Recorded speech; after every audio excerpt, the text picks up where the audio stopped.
For years, whispers filled the air. Were they close friends? Silent rivals? Or something deeper? This is the untold story of George Strait and Alan Jackson, two kings of country music, bound not by headlines but by something far more powerful. Mutual respect, quiet loyalty, and a code of honor most never saw. But why did they rarely tour together? Why so few interviews, collaborations, or public declarations of friendship? Today, the truth is finally coming out, and it's nothing like fans imagined. Before the platinum albums, before the cowboy hat became a crown, before he was the king of country, George Harvey Strait was simply a quiet, soft-spoken boy from the dusty backroads of Poteet, Texas, a town so small most maps barely bothered to print its name. There were no flashing lights, no record deals, just open skies, worn boots, and the kind of silence only a Texas ranch can teach. Raised on a 2,000-acre cattle ranch in nearby Pearsall, George's early life wasn't glamorous. It was gritty, disciplined, and deeply rooted in tradition. His father, John Strait, a junior high math teacher by day and a hard-working rancher by necessity, believed in only a few things: work hard, respect others, and never brag about either. And from that soil, a legend began to grow. Not loud or flashy, but quietly, like the slow rise of a morning sun over the hill country. It was there, beneath the relentless Texas sun, that George learned to ride horses, mend fences, and keep his dreams tucked close to the chest. Even then, he was humble, observant, and always listening, especially to music. But here's the twist most fans never saw coming. George Strait didn't grow up strumming Hank Williams or dreaming of the Grand Ole Opry. In fact, country music wasn't even his first love. As a teenager in high school, George played in a garage rock band, chasing the sounds of the times: electric guitars, loud amps, and the raw pulse of 1970s youth culture. He wasn't wearing cowboy boots on stage. He was wearing denim and leather like the rest of them, trying to find his place in a world that hadn't made room for him yet. But everything changed in the most unlikely of places: Hawaii. After enlisting in the U.S. Army, George was stationed far from home and even farther from the Texas plains he knew. And it was there, thousands of miles from the honky-tonks and cattle gates of his youth, that something shifted. Surrounded by soldiers, island life, and a longing for home, George found himself drawn to the familiar sounds of country music. Not as a listener, but as a performer. He joined a local group of fellow servicemen and formed a band called Rambling Country. It was a small-time setup, local clubs, bass shows, but something clicked. The voice that had once echoed through a dusty garage now crooned with depth, soul, and a longing that couldn't be faked. And in that moment, the cowboy wasn't just born. He was awakened. From the islands of Hawaii to the honky-tonks of Texas, George Strait was no longer chasing a sound. He had found his voice. And the music world, though it didn't know it yet, was about to be changed forever. When George Strait returned to Texas in the mid-1970s, he didn't come back as a star. He came back as a soldier with a dream, and a guitar slung over his shoulder. He enrolled at Southwest Texas State University, now known as Texas State, where he studied agriculture, not music. Because dreams didn't pay bills, and George was still a rancher's son at heart. But music, it kept calling. Between classes and part-time work, he found himself back on stage, this time with a local band called Stony Ridge, which he would later rename to the now legendary Ace in the Hole Band. Their venues were small, smoke-filled honky-tonks, dusty roadside bars, and sometimes little more than a wooden stage and a dive off the highway. No tour buses, no record deals. Just raw music, cold beer, and hard-earned applause. Week after week, they'd haul their gear across South Texas, earning fans one night at a time. But while crowds were slowly starting to listen, Nashville wasn't. George sent demo after demo to record labels, carefully recorded, mailed with hope, and answered with silence or rejection. They told him his sound was too old-fashioned, too traditional, not what country music was anymore. In a time when pop country was on the rise, George's honest twang and steel guitar melodies were seen as a thing of the past. But what they didn't realize was this: George Strait wasn't trying to keep country music alive. He was country music. And then came 1981. A stroke of fate and a spark of persistence landed him one chance with MCA Records. Just one single, one test, opening bars of Unwound. That song was Unwound. It wasn't just a hit, it was a shot fired straight into the heart of modern country. Unwound cracked the top 10, blasted through the airwaves, and announced the arrival of a voice Nashville couldn't ignore anymore. The shy cowboy with the quiet smile had finally broken through.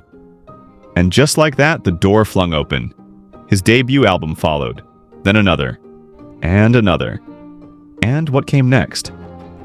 Nothing short of an empire built on honesty, restraint, and a sound so classic it became revolutionary. As George Strait's star rose through the 1980s, he did something almost no one in show business could pull off. He became a legend without ever chasing fame. Hit after hit, album after album, he stayed loyal to the sound that built him. Steel guitars, real lyrics, small-town stories. Not once did he bend to trends, and while country music began flirting with pop, rock, and even disco influences, George dug in his boots. He wasn't chasing radio, he was shaping it. But as the 90s dawned, another voice began to rise through the static. A tall, lanky Georgian with a soft twang and a guitar full of truth. Alan Jackson. Vintage footage. Alan Jackson.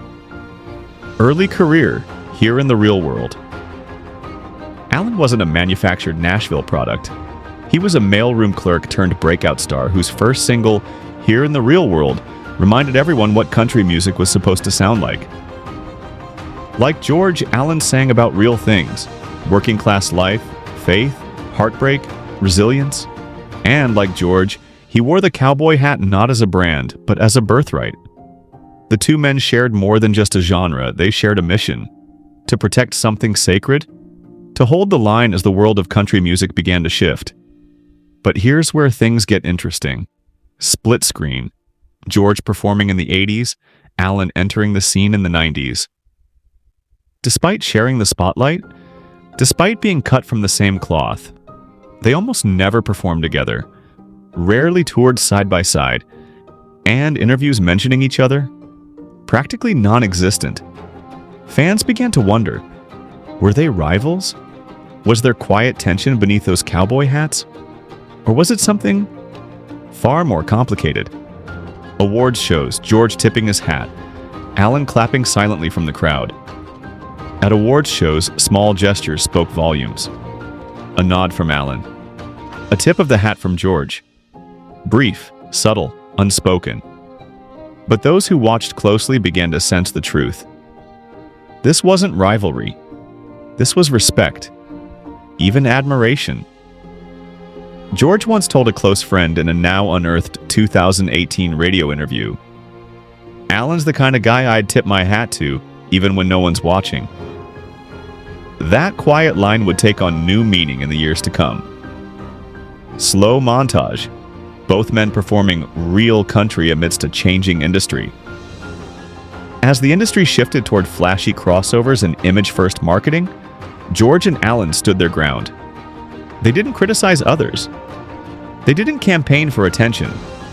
They simply kept showing up with truth, authenticity, and unshakable belief in the music they loved. While the crowd got louder, they just turned up the soul. And in doing so, they became more than country stars. They became guardians of the genre's soul. By the mid-1980s, George Strait had become more than a rising star. He was country royalty in the making, selling out venues, climbing charts, and winning over fans across the nation with a voice that didn't just sing songs, it told stories. But behind that calm exterior, behind the shy smile and sharp Stetson, was a heartbreak that few knew, and even fewer ever heard him speak about. In 1986, George Strait's life changed forever. Black screen fades into a quiet Texas road. Nightfall? His 13-year-old daughter, Jennifer Strait, was killed in a car accident in San Marcos, Texas. It was sudden, tragic, incomprehensible. The world saw George's career continue to rise. But inside, something had shifted. A pain too deep for headlines. A grief too sacred for soundbites. And true to his nature, George didn't hold a press conference. He didn't release a tribute album. He didn't chase sympathy from the spotlight. Instead, he went silent. Faded concert photos, George with his band. No smile, just focus. He stopped giving interviews. He withdrew from public appearances, and quietly he began to reshape his life, holding his family even closer. But while he spoke less, his music spoke more. Rawer, realer, resonant. He poured the pain into his performances, into lyrics, into the spaces between the notes. And out of the ashes of grief, he founded the Jennifer Strait Memorial Foundation, supporting children's charities across Texas. But he never advertised it. No red carpets, no ribbon cuttings. Just quiet good, done in his daughter's name. That was the kind of man George Strait was, and still is. Alan Jackson on stage performing Drive, clips of George watching quietly from side stage. And Alan Jackson? He understood. Alan, too, would go through private trials, public marital struggles, and years later a battle with a rare nerve condition that would alter the course of his own career. But even before those chapters were written, Alan saw something in George. A kindred spirit. A man who didn't just sing country, he lived it. George on stage, dim lights, a single spotlight in a genre often built on image, drama, and radio buzz. George Strait stood out. Not because he was loud, but because he refused to be. He didn't change his style to fit the charts. He didn't tailor his look for the moment, and he didn't let tragedy define him. He let it deepen him. That kind of quiet strength. Alan Jackson never missed it. By the early 1990s, both men had become giants. George Strait, now a chart-topping powerhouse with an unmistakable voice and a string of platinum albums. Alan Jackson, the new torchbearer of neo-traditional country with songs like Chattahoochee, Wanted, and Here in the Real World topping the airwaves. But while fans danced to their music, the industry was shifting under their boots. Fast cuts, pop country acts rising, synths entering radio, country genre blending with top 40 trends. The 90s ushered in a new era, one where crossover hits began to dominate country radio. Steel guitars were replaced by slick production. Storytelling gave way to catchy hooks and glittery visuals. And for traditionalists like George and Alan, the fight wasn't just for airtime, it was for the soul of the genre. CMA boardroom reenactment, award ballots being debated. This is where the story goes deeper. Behind the scenes, both men were more than performers. They were protectors of tradition. According to insiders and old radio interviews, George and Alan privately lobbied the Country Music Association to return to the roots. They weren't doing press tours about it. They weren't calling people out in interviews. They were simply fighting the same battle from different trenches. And then one moment stood out, quiet but massive. Award season, early 2000s. George's name and nomination buzz. George Strait was a strong contender for a major award that year. Many believed he had it in the bag. But then, he politely stepped aside. The spotlight shifted, and the award nomination went to Alan Jackson. No press release. No social media. No headlines. Just a gesture. Silent but telling. George had already won the respect of the crowd. Now he was helping make room for someone else he believed in. And that someone was Alan. Alan Jackson accepting award. George smiling from the audience, Alan would go on to say in a later interview. George Strait. He's what every country artist should want to be. Consistent, kind, and never chasing the next big thing. He didn't just make country music. He kept it from disappearing. Awards show montage. Quiet nods, subtle gestures. Their bond wasn't built on Instagram posts or flashy collabs. It was built on something much rarer. unspoken respect, silent solidarity, and a deep understanding that their legacies were intertwined. They were like two oak trees standing miles apart, but rooted in the same ground. Early 2000s, George still charting hits, Alan releases Where Were You When the World Stopped Turning. When Alan Jackson released Where Were You When the World Stopped Turning? In response to 9/11, it wasn't just a song, it was a national moment. Quiet, powerful, healing. And George? He didn't release a competing tribute. He didn't need to. Instead, he called Alan's song one of the truest pieces of music ever written. Simple, sincere, solidarity in its purest form. After more than 3 decades of dominating country music, after 60 #1 hits, after rewriting what success in country could look like without ever selling out. In 2014, George Strait made an announcement that shook the country world. He was riding off into the sunset, not retiring entirely, but ending his era of full-scale touring. And to mark that farewell, he planned one final concert, one last ride, one last night, and one final statement to the fans who'd stood by him since the barroom days. Stadium Time Lapse, Arlington, Texas, June 7th, 2014. The venue? A T&T Stadium, Arlington, Texas. A place built for giants. Fitting. Because that night, a king was stepping down. Over 100,000 people poured in. Boots stomping, hats waving, hearts heavy. It was the largest ticketed indoor concert in U.S. history crowds gathering. Signs reading, "We love you, George." Slow pan across fans with tears in their eyes. But the emotion in the room wasn't just about George Strait. It was about what he stood for, what he represented, and what country music was losing when he stopped that tour bus for the last time. And then, out walked Alan Jackson. Dimly lit stage, Alan and George take center stage together, two titans. One stage. No smoke machines, no theatrics. Just two cowboy hats. Two voices rooted in tradition. And one song that brought the house down. Amarillo by Morning. The crowd went silent. Then they roared. Not because it was flashy, because it was real. For decades, fans had wondered why these two men kept their distance.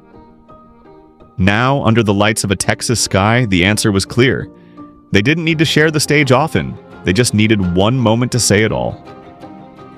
The performance, wide shot, camera flashlights glowing, fans singing along, George tipping his hat toward Alan. It wasn't a duet. It was a tribute. A passing of the torch without saying a single word. One final nod between men who had carried the weight of a genre on their shoulders. Quietly. And when the final chorus ended, when the lights dimmed and the applause echoed like thunder across the stadium, George Strait tipped his hat one last time. Alan Jackson placed a hand on his shoulder, and a generation of country fans stood on their feet, knowing they had just witnessed history. Fade to black, on-screen text. The cowboy rides away, June 7th, 2014. But that wasn't the end of their story, because nearly a decade later, in 2025, George Strait would finally open up, one last time, and tell the world what Alan Jackson really meant to him. For decades, fans wondered. They speculated. They created stories to fill the silence between two of country music's biggest legends. But in early 2025, at age 73, George Strait finally broke that silence. Not in a headline-grabbing tell-all, not on a stage in front of thousands, but in a quiet interview on a Texas-based country radio station. The host asked a simple question. "George, in your opinion, who really stood for country music the way you did?" George paused. He took a breath. And in classic George Strait fashion, he didn't give a dramatic answer. He gave an honest one. Reenactment. George in studio, voice slow and steady. "I've always had a lot of respect for Alan," he said. "He stood tall when the industry wanted us to bend. We didn't talk a lot, but we understood each other." The host pressed gently. "So, was there ever tension between you two?" George smiled. "No tension," he said. "Just two guys doing the same thing. From different lanes." I always appreciated that he never compromised. That meant more to me than anything we could have said. Cut to fan reactions, online comments, media coverage. In minutes, the clip went viral across the country music world. Fans who had speculated for years suddenly saw the truth, not through spectacle, but through simple reverence. It wasn't rivalry, it was respect. Deep, quiet, and lasting. Alan Jackson at home, still battling Charcot-Marie tooth disease. According to close friends, when Alan heard the interview, he was deeply moved. So much so that he picked up the phone. It had been years since the two had spoken at length. This time, the conversation wasn't about charts or the industry. It was about life, about legacy, about how two quiet men carried the weight of country music with dignity and discipline for over 40 years. George Strait's Instagram. A rare post appears days later. 2 cowboy hats, resting on a studio microphone. No caption, just silence. And that silence said everything. For all the theories and rumors, the truth was far more powerful. George Strait and Alan Jackson weren't distant stars. They were twin pillars holding up the same house of country music from opposite ends. Each stood for the same values: loyalty, humility, authenticity. They never needed to prove it, they just needed to live it. Younger artists on stage, Luke Combs, John Party, Lainey Wilson, all citing Alan and George today. Their legacy lives not just in platinum plaques or Hall of Fame inductions, but in the artists who came after them. The ones who still sing with steel guitars. The ones who write with soul. The ones who understand that in country music, truth beats trend every time. Final words. Slow montage of George and Alan, performing over the decades. George Strait and Alan Jackson didn't demand your attention. They earned your respect. And in doing so, they became the true north for an entire genre. No need for headlines, no need for drama. Just 2 cowboy hats, and a bond built on everything that matters. If this story moved you, if you believe that real country music is built on heart, not hype, like, subscribe, and share this video with someone who still tips their hat to the classics. And in the comments, tell us, what's your favorite George Strait or Alan Jackson memory? What song still stops you in your tracks? This is Classic Hollywood, where legends never fade.